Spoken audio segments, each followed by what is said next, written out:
Hello everyone, this is a 2019 Jeep Cherokee V6 3.2 liter engine, which I'm gonna convert to propane.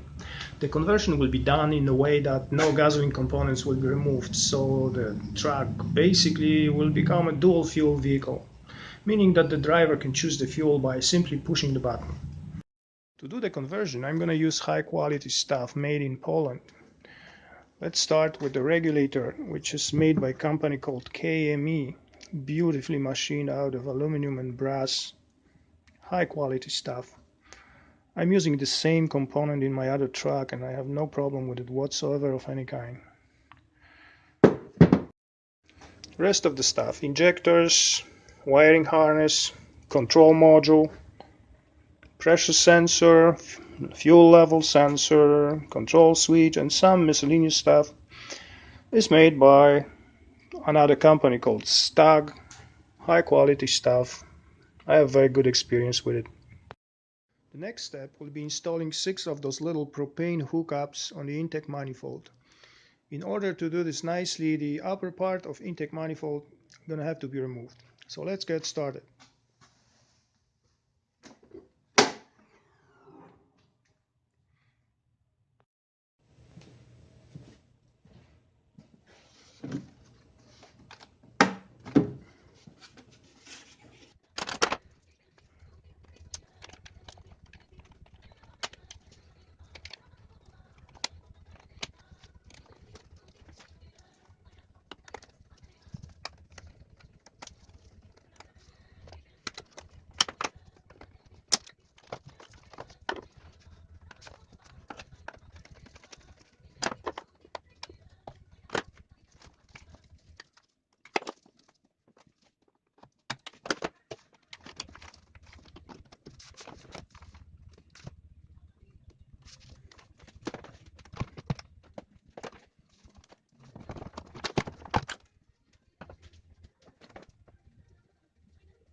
intake manifold prepared that way, it's ready to go back on the top of the engine. That's it for this episode. If you like the content, please subscribe or hit that thumbs up button and let me know in the comments what you think about all that. See you next time.